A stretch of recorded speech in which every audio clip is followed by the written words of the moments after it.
অভয়নগরের বিলবালিয়াডাঙ্গায় অবৈধ চায়না দোয়ারি জাল ও নেটপাটা উচ্ছেদ অভিযান। Staff reporter Rabiul Islam. অবৈধ চায়না দোয়ারি জাল, ভেসাল, নেটপাটায় সয়লাব হয়ে যাওয়া বিলবালিয়াডাঙ্গায় গতকাল বৃহস্পতিবার সকাল বেলা ১১টায় উপজেলা মৎস্য কর্মকর্তা জনাব আমিনুর রহমান বিশেষ এক উচ্ছেদ অভিযান চালিয়েছেন। উপজেলার ৭ নং শুভরারা ইউনিয়নের চেয়ারম্যান মাওলানা জহুরুল ইসলাম ও নোয়াপাড়া নৌপুলিশের সহযোগিতায় প্রাথমিকভাবে লেবুগাতি ব্রিজ থেকে শুরু করে বিলবালিয়াডাঙ্গার বিভিন্ন খালনালায় অভিযান চালিয়ে অসংখ্য চায়না দুয়ারি জাল ও নেট উদ্ধার করেন এবং বেশ কয়েকটি ভেসাল ভেঙ্গে গুড়িয়ে দেন। পানি প্রবাহ প্রতিবন্ধকতা সৃষ্টির কারণে অনেকগুলি আরপাটা কেটে দেয়া হয়। অভিযানে নোয়াপাড়া নৌপুলিশ ফাঁড়ির ইনচার্জ সঙ্গে ছিলেন।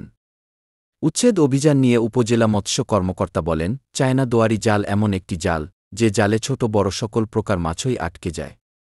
ডিমওয়ালা ও ছোট ছোট মাছ ধরা পড়ার কারণে খাল বিলে দেশি প্রজাতির মাছ দিনে দিনে বিলুপ্ত হয়ে যাচ্ছে।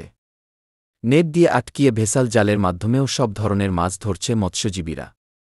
এছাড়া আরপাটা দেয়ার কারণে স্বাভাবিক পানি প্রবাহে প্রতিবন্ধকতা সৃষ্টি হচ্ছে বলে আরপাটা সহ সকল প্রকার অবৈধ উপকরণ উচ্ছেদ করা হয়েছে। এক প্রশ্নের জবাবে তিনি জানান, এক ধরনের অবৈধ ইলেকট্রিক শর্ট লাইট রয়েছে যা দিয়ে মাছকে বেহুশ করে ফেলা যায়, সেই লাইট উদ্ধারেও অভিযান পরিচালনা করা হবে। তিনি আরও বলেন, শুধু অভিযান করে সব নির্মূল করা যাবে না, এলাকাবাসীর এ ব্যাপারে সচেতন হতে হবে। ইউপি চেয়ারম্যান বলেন, আমি ইউনিয়নবাসীকে এ ব্যাপারে সচেতন করার লক্ষ্যে এলাকায় মাইকিং করেছি। অভিযান পরিচালনা করার কথাও মাইকিং করে জানিয়েছি। তারপরও কেউ অবৈধ উপকরণ সরিয়ে নেয়নি বলে উপজেলা মৎস্য কর্মকর্তাকে নিয়ে এই অভিযান চালানো হয়েছে।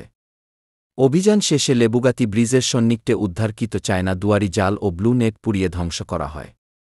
নিউজ ডেস্ক, ফুলতলা প্রতিদিন, খুলনা।